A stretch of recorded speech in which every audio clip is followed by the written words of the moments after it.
Epstein file दुनिया की सबसे गंदी फाइल बताई जा रही है।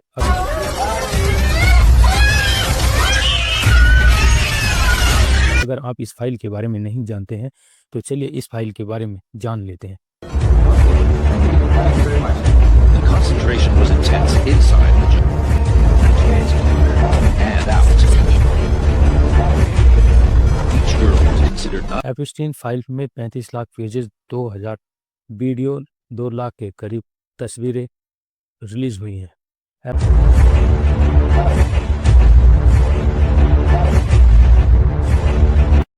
एप्स्टीन फाइल एक बड़े अपराधी के केस से जुड़ी फाइल है। अपराधी माइनर लड़कियों को मसाज करने के बहाने बुलाता था और सभी लड़कियां 18 साल से कम उम्र की होती थी।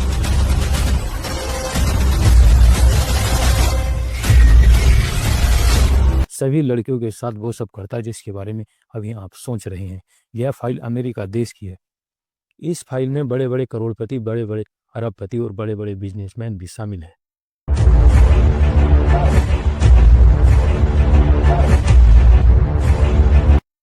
एप्स्टीन एक ऐसी फाइल है जिसमें बड़े बड़े अरबपतियों को नंगा कर दिया है।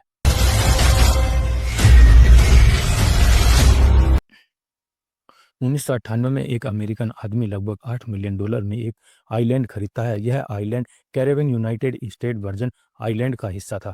इसका नाम लिंटन सेंट जेम्स था। इस आइलैंड की हम बात करें तो यह आइलैंड 75 एकड़ का आइलैंड था। अगर इस आइलैंड की सुंदरता की बात करें तो यह आइलैंड किसी स्वर्ग से कम नहीं था। चारों तरफ हरियाली और बीच में लग्जरी वाइट गेस्ट हाउस और एक स्विमिंग पूल और एक हेलीकॉप्टर स्टैंड भी था। लेकिन इस बेहद खूबसूरत आइलैंड के अंदर छुपा था रहस्य, जो बेहद डरावना और खौफनाक रहस्य था।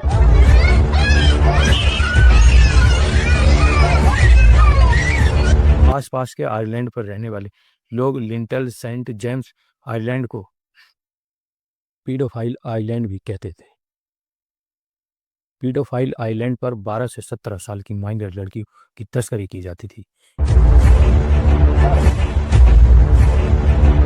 इन्हें सेक्सुअल अब्यूज किया जाता था। इस आइलैंड से चाहकर भी कोई लड़की भाग नहीं सकती थी क्योंकि यह आइलैंड चारों तरफ से पानी से घिरा हुआ था।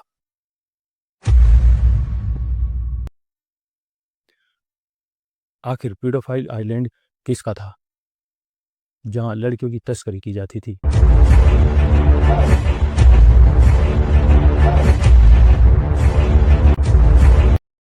इस आइलैंड का मालिक कौन था?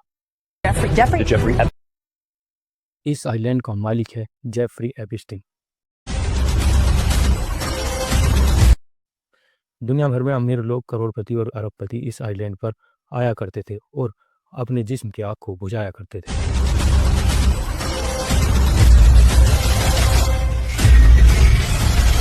जिसमें कई नाम शामिल हैं। प्रिंस एंड्रयू, स्टीफन हॉकिंग और क्रिस टक्कर कॉमेडियन भी यहाँ आया करते थे।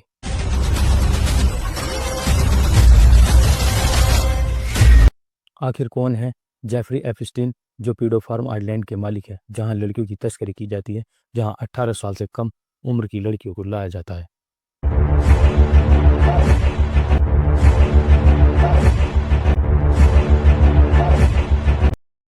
जेफरी एक स्कूल टीचर था।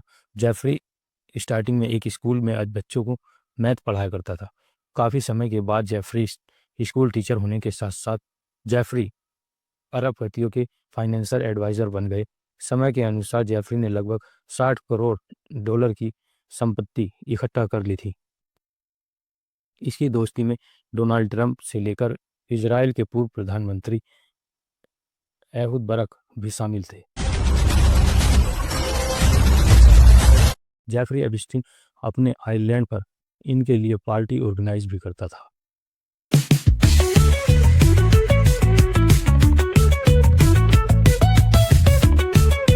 रॉयल पाम बीच स्कूल में साथ पढ़ने वाली लड़की एक लड़की को जेफरी एप्स्टीन के घर ले गई, जहां उसे मसाज देने के लिए $200 से $300 मिलेंगे।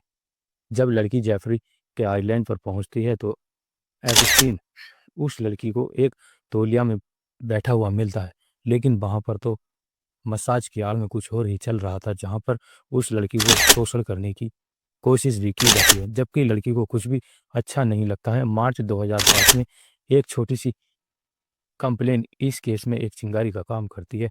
There's one here, and then there's one here, and there's one on that here. Like they looks like मार्च 2005 को पाम बीच नज़दीकी पुलिस स्टेशन में 10 साल की लड़की और उसके माता पिता एक रिपोर्ट दर्ज करा देते हैं। Open in a your hole, eyes to the truth. and they tie string around, and then they put all around the body, but they're naked, and they got this tattoo on the private with like little piercings.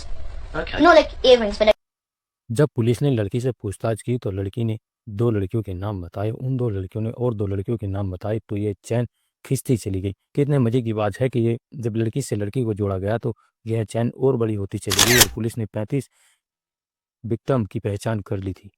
सभी लड़कियों की उम्र 13 से 16 वर्ष की लड़कियां थी।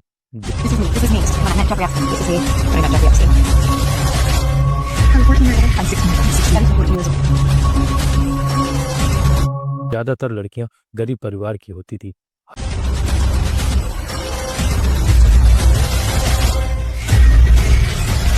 हर नई लड़की को नई लड़की लाने के लिए एक्स्ट्रा पैसे मिलते थे। 2006 में यह रिपोर्ट 50 से 53 पेजेस की रिपोर्ट बनी। एपिस्टीन पर केस इंटरनेशनल सेक्स का लगा। ये सभी लड़कियां माइनर होती थी, यानी कि कम एज की होती थी।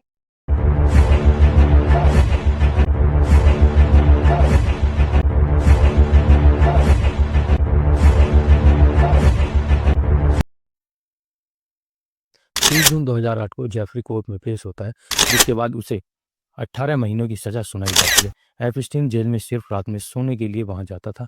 जुलाई 2009 में सजा पूरी होने के 5 महीने से पहले ही छोड़ दिया जाता है। नवंबर 2018 में जूली नाइफ ब्राउन अपनी रिपोर्ट दोबारा पब्लिश करती है, जिसमें अमेरिका की जनता भी एपिस्टीन फाइल को रिलीज करने की अमेरिका सरकार से मांग करती है।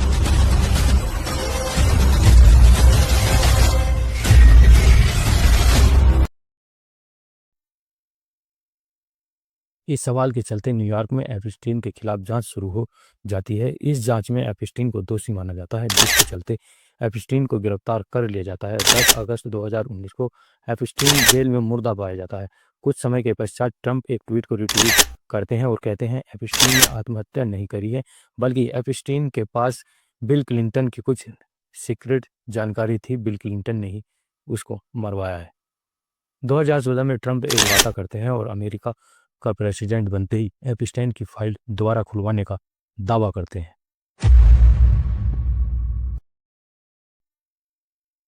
जनवरी 2025 को ट्रंप इलेक्शन जीतकर दोबारा अमेरिका के प्रेसिडेंट बन जाते हैं। जुलाई 2025 को ट्रंप सरकार ने जस्टिस डिपार्टमेंट ने अनाउंसमेंट किया एपिस्टाइन के क्लाइंट की कोई लिस्ट एग्जिट नहीं करती है और अब कोई फाइल रिलीज नहीं होगी। ऐसे में ट्रंप को जस्टिस डिपार्टमेंट का सहारा मिल जाता है और ट्रंप कहता है एपिस्टाइन फाइल को बेकार के मुद्दों को छोड़कर काम के मुद्दे पर बात करनी चाहिए। तभी एलोन मस्क ने ट्वीट किया और कहा इसमें ट्रंप का नाम भी शामिल है, यह फाइल रिलीज नहीं होगी। बताया जा रहा है कि 1990 में ट्रंप और एपिस्टाइन की दोस्ती की शुरुआत हुई थी।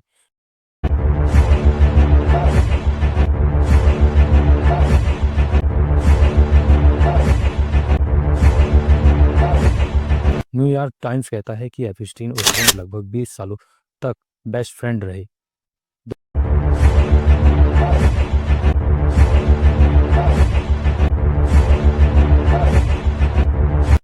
इसमें ट्रंप ने साफ साफ कहा था कि एपिस्टाइन को माइनर लड़कियां मतलब कम उम्र की लड़कियां ज़्यादा पसंद है।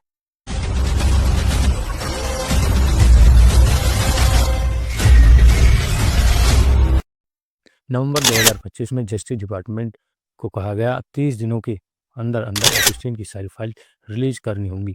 19 नवंबर 2025 को ट्रंप के ना चाहते हुए भी यह कानून पास हो जाता है और ट्रंप को साइन करने पड़ते हैं। एपिस्टाइन फाइल में 35 लाख पेजेस और 2000 वीडियो और 2 लाख के करीब तस्वीरें रिलीज की गई।